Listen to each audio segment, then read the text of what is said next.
Have you ever wondered why your mind can feel like a battlefield, even on the calmest days? What if the answers we were desperately searching for have been waiting for us for over 2,500 years? Welcome back to the channel, everyone. Today, we're diving into a topic that silently touches almost every corner of our lives. Anxiety. That tightness in your chest, the endless loop of what-ifs, the uneasy feeling that follows you even when nothing is wrong. Yeah, that. It drains your energy, your confidence, and sometimes even your joy. But here's something incredible. Ancient Buddhist wisdom, simple, practical, and profoundly transformative, may hold the key to quieting that storm. And no, you don't need to shave your head or meditate in a cave. These teachings are powerful precisely because they're meant for everyday people like us, living fast-paced modern lives. So in today's video, we are going to uncover how the Buddha's timeless insights can help us break free from anxiety and rediscover a sense of peace, clarity, and inner balance. First, let's understand what the Buddha said about the mind. He taught that the mind is the source of both our suffering and our liberation. Think about it. When you're anxious, where is the anxiety really happening? It's in your thoughts. You're worrying about something that might happen in the future, or replaying something from the past. You're not actually in danger right now, but your mind is creating a storm.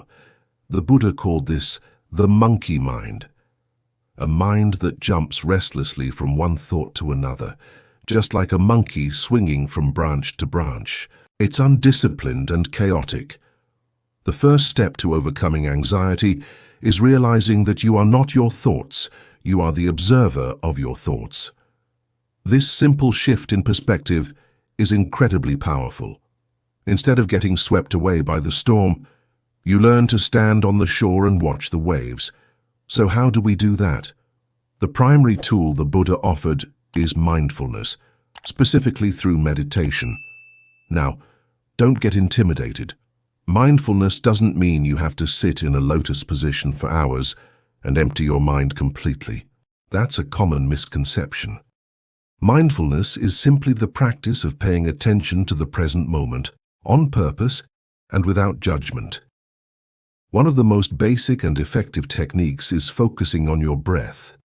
Your breath is always with you, and it's always happening in the now. Try this for a moment. Just notice the sensation of the air entering your nostrils, filling your lungs, and then leaving your body. When your mind wanders off to a worry, and it will, that's what minds do, gently and kindly guide your attention back to your breath. Each time you do this, it's like a bicep curl for your brain. You are strengthening your ability to control your focus and not be a slave to every anxious thought that pops up. Doing this for just 5 or 10 minutes a day can begin to rewire your brain, creating new neural pathways that support calm instead of anxiety. It trains you to stay in the present, where most of our anxieties about the future simply can't survive. Another core teaching that directly tackles anxiety is the concept of impermanence, or anicca. The Buddha taught that everything in life is constantly changing. Nothing is permanent.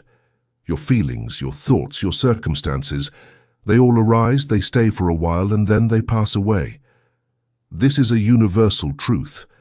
When you're in the grip of anxiety, it can feel like this terrible feeling will last forever. It feels solid, overwhelming, and permanent. But if you can remember the principle of impermanence, you can remind yourself, this feeling of anxiety is not permanent. It will pass. This isn't just wishful thinking, it's a fundamental law of existence.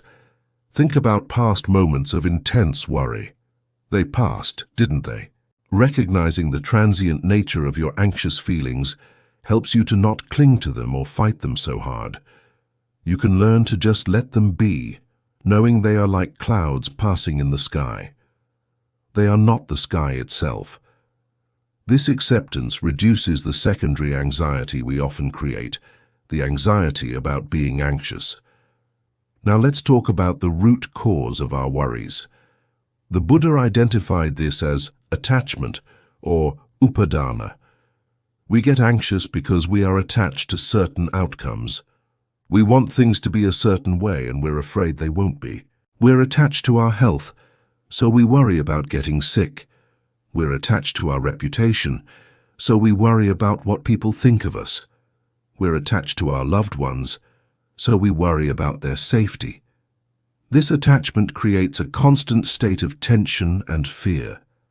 The antidote is not to stop caring, but to practice non-attachment, or what we might call letting go. It's about accepting that we can't control everything. We can put in our best effort, we can act with kindness and wisdom, but ultimately we have to release our tight grip on the outcome. This is a practice of trust and surrender. When you find yourself worrying, ask yourself, what am I attached to right now? What outcome am I trying to control?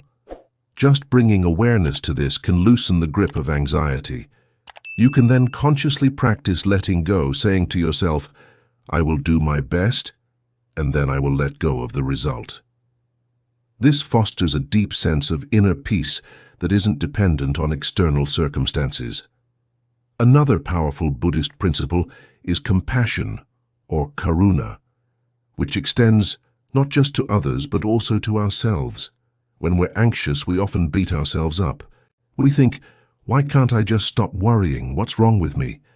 This self-criticism only adds another layer of suffering. Instead, the Buddhist approach encourages self-compassion. Treat yourself with the same kindness and understanding you would offer a good friend who is struggling. Acknowledge your pain without judgment.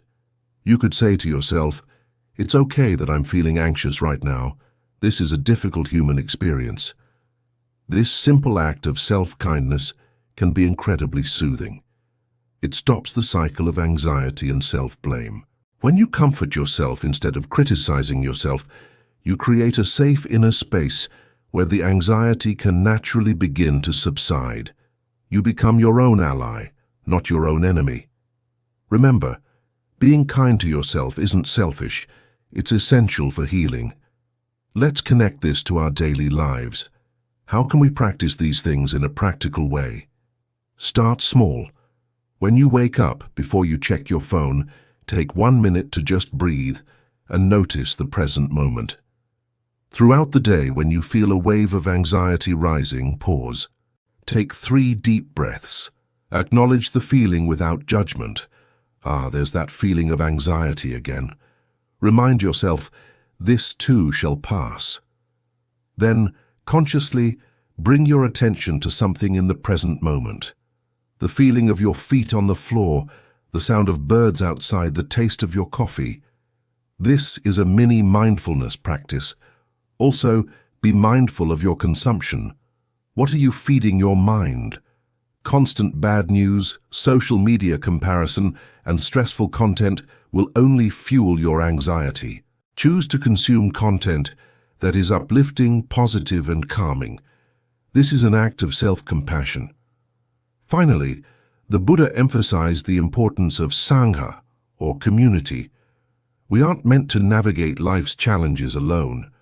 When you're feeling anxious, it's easy to isolate yourself. But this often makes things worse. Connecting with others, sharing your experience with trusted friends or family, or even joining a meditation or mindfulness group can make a huge difference. Knowing that others are going through similar struggles helps you feel less alone and more understood. Community provides support, perspective, and encouragement. In modern terms, this also includes seeking professional help. Talking to a therapist or counselor is a powerful form of Sangha. They can provide tools and a safe space to explore the roots of your anxiety. It's a sign of strength, not weakness, to seek support when you need it. Never hesitate to reach out. So to recap, recognize that you are not your thoughts but the observer of them. Practice mindfulness, especially focusing on your breath, to anchor yourself in the present moment. Remember the principle of impermanence. Your anxious feelings will pass. Practice non-attachment by letting go of the need to control outcomes. Cultivate self-compassion, treating yourself with kindness when you're struggling. And finally, connect with your community and don't be afraid to ask for help. These aren't quick fixes, but profound practices that over time can fundamentally change your relationship with anxiety. They empower you to move from a state of constant worry to a state of greater peace, resilience, and inner freedom. Start with one small step today. The journey to a calmer mind begins with a single, mindful breath. Thank you so much for joining me today. I hope these ancient teachings offer you some comfort and practical guidance. If you found this video helpful, please give it a thumbs up and share it with someone who might need to hear this message. And don't forget to subscribe for more content on finding peace in our modern world. Let me know in the comments which of these ideas resonated with you the most. Take care, be kind to yourself, and I'll see you in the next video.